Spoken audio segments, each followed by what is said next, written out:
Fideicomiso del suelo comunitario. El Fideicomiso de Tierras Comunitarias, CLT por sus siglas en inglés, es un instrumento de gestión del suelo que viene funcionando hace más de 30 años en Estados Unidos y está constituido en la ley federal. Su creación debe entenderse en un contexto específico. A finales de la década de los 90 empezó a gestarse nuevamente una burbuja en el mercado inmobiliario de Estados Unidos. Esta situación, sumada al proceso de metropolización y la gentrificación de décadas atrás, llevó a un desproporcionado aumento del precio del suelo y de las propiedades residenciales, así como un alza en los precios de alquiler sobre la tasa de inflación y el abandono de edificios en los centros de las ciudades. Por ejemplo, para el 2014 la tasa de viviendas de alquiler vacantes en el mercado llegó a su mínimo de las últimas décadas. Todos estos factores han creado un clima de dificultades para acceder fácilmente a la vivienda. En el marco de esta coyuntura nace el CLT como un modelo de gestión independiente y sin fines de lucro que busca generar un sistema equitativo y sostenible de viviendas y de desarrollo comunitario, especialmente para aquellas familias con bajos salarios o falta de empleo, que son quienes enfrentan mayores barreras para la compra y financiación de una vivienda. En este orden de ideas, los CLT pertenecen al conjunto de organizaciones comunitarias de los Estados Unidos, pues están enfocados a la cuestión habitacional e incluyen relaciones económicas, cuestiones organizativas y de prestación de servicios directos. Incluso, este instrumento puede llegar a articularse con otras organizaciones que desde antes funcionaban en las comunidades. Teniendo en cuenta el contexto anterior, el objetivo principal del Fideicomiso de Suelo Comunitario es generar vivienda económica a perpetuidad para así fomentar su acceso y evitar el desplazamiento de familias de bajos ingresos de los barrios en proceso de aburguesamiento o gentrificación. Otro objetivo fundamental del Fideicomiso del Suelo Comunitario es fortalecer la capacidad de negociación de la comunidad, que usualmente es la parte más débil debido a los opositores corporativos, gubernamentales u otras formas de poder institucional.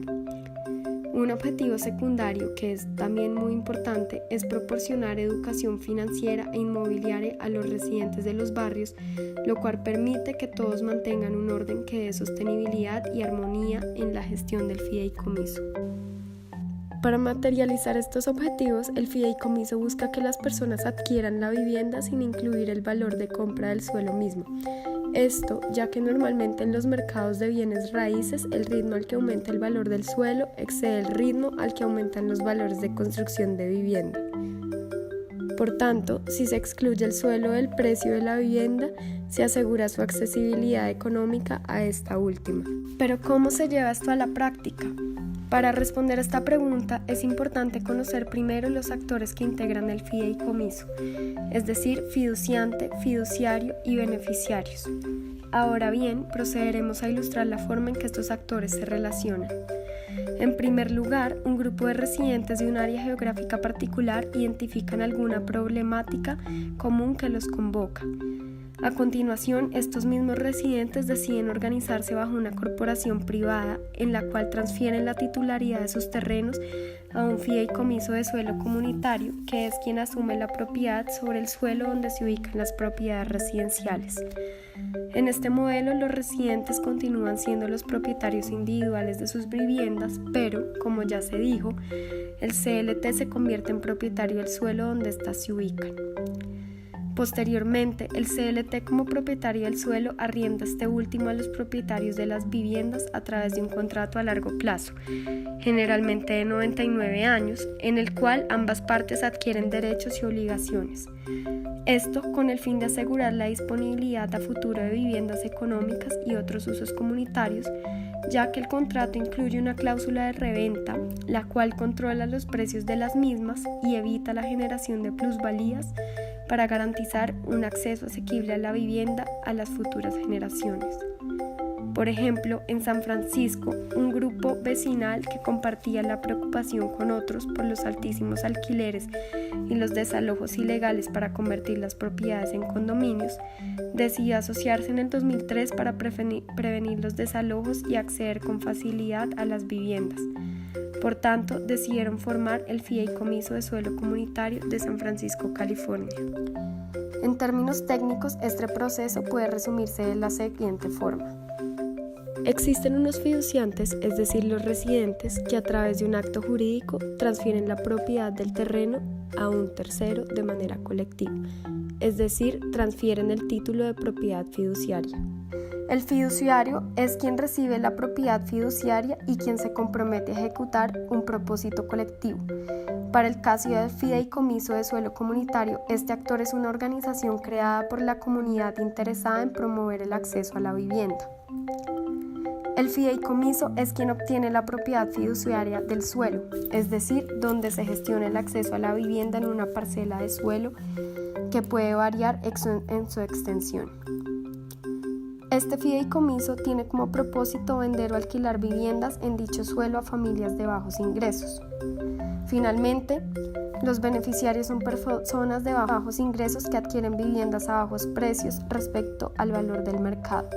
Sin embargo, en contraprestación aceptan restricciones de reventa para así mantener los precios bajos. Por otra parte, se benefician los dueños quienes acumulan parte del patrimonio neto. En la mayoría de los casos, para llevar a cabo un fideicomiso comunitario se requieren subsidios para la compra del suelo y la construcción de casas. Estos subsidios provienen de fuentes gubernamentales o fundaciones sin ánimo de lucro. En el modelo de los CLT, dichos subsidios idealmente son reciclados en perpetuidad para recuperar el valor de los subsidios y beneficiar a los futuros compradores de vivienda. Además, los subsidios públicos no son necesarios siempre y cuando el modelo del CLT aplique la cláusula de reventa. Por otro lado, aunque es importante reconocer que los CLT no son homogéneos, sí se pueden establecer algunas características comunes. Mencionaremos 10 de ellas. Primero, son corporaciones sin fines de lucro exentas de impuestos. Dado que la mayoría de los CLT son sin ánimo de lucro y dirigen sus actividades y recursos para actividades de caridad, como vivienda para personas de bajos ingresos y redesarrollar barrios deteriorados, son exentas de varios impuestos federales de acuerdo con la designación 501C3 del IRS. 2. Doble propiedad. Los CLT adquieren múltiples parcelas de tierra para conservar la propiedad de estas parcelas a futuro. Cualquier edificio ya ubicado en la tierra o que se construya posteriormente allí solo se venderá a propietarios individuales, corporaciones de vivienda cooperativa u otras entidades sin fines de lucro, gubernamentales o con fines de lucro. 3. Tierra arrendada. Los CLT no buscan revender sus tierras y prevén el uso exclusivo de sus tierras por parte de los propietarios de vivienda que se encuentran en ellas. Las parcelas de tierra se transfieren a los propietarios individuales a través de arrendamientos de terrenos a largo plazo. Así se genera un contrato bipartidista entre el propietario de la tierra, o sea, el CLT, y el propietario de la vivienda que protege los intereses de este último y a la vez fomenta los intereses del fideicomiso, como por ejemplo preservar el uso apropiado del terreno. 4. Asequibilidad perpetua. El CLT como propietario del suelo puede recomprar cualquier estructura residencial o comercial ubicada en su terreno en caso de que sus propietarios decidan vender. También puede comprar sus mejoras.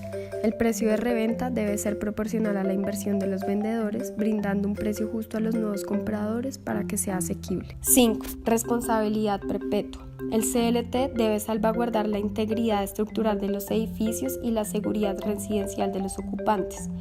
Además, el contrato de arrendamiento exige la ocupación del propietario y su uso responsable.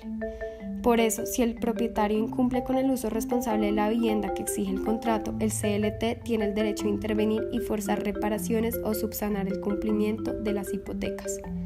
6. Membresía abierta basada en el lugar. El CLT opera dentro de unos límites geográficos específicos. Por eso, cualquier adulto que vive en el terreno del fideicomiso o del área considerada por el CLT como su comunidad es un miembro con derecho a voto. La comunidad puede comprender desde un vecindario a todo un condado. 7. Control comunitario. 2/3 de la junta directiva del CLT son nominados y elegidos por miembros que viven en la tierra misma o miembros que residen dentro de la comunidad objetiva del CLT, pero que no viven en el terreno del mismo. 8. Gobernanza tripartita. La junta directiva del CLT, en su versión clásica, tiene 3 partes con el mismo número de representantes. Una parte representa los intereses de las personas que alquilan las tierras del CLT, otra representa los intereses de los residentes de la comunidad que no alquilan tierras del CLT y finalmente otra compuesta por funcionarios públicos, financiadores locales, entre otros, que representan los intereses públicos. Al respecto, no hay un interés predominante. 9. Adquisición expansionista. Los CLT buscan por excelencia expandir la tenencia de tierras en su ámbito geográfico y aumentar el número de viviendas asequibles y otros tipos de edificios. Bajo la administración del CLT, estas últimas se dispersan por toda el área del servicio de este fideicomiso. 10. Desarrollo flexible y no homogéneo. Hay un enorme espectro de proyectos que gestionan los CLT, así como los roles que desempeñan en su desarrollo. Hay CLTs que hacen desarrollo con su propio personal, mientras que algunos delegan el desarrollo a socios sin fines de lucro o con fines de lucro. Otros CLT se enfocan en un solo tipo de vivienda y tenencia, pero hay quienes aprovechan al máximo la flexibilidad del modelo y desarrollan viviendas de muchos tipos y tenencias, o se enfocan más ampliamente en el desarrollo integral de la comunidad, llevando a cabo una amplia gama de proyectos residenciales y comerciales.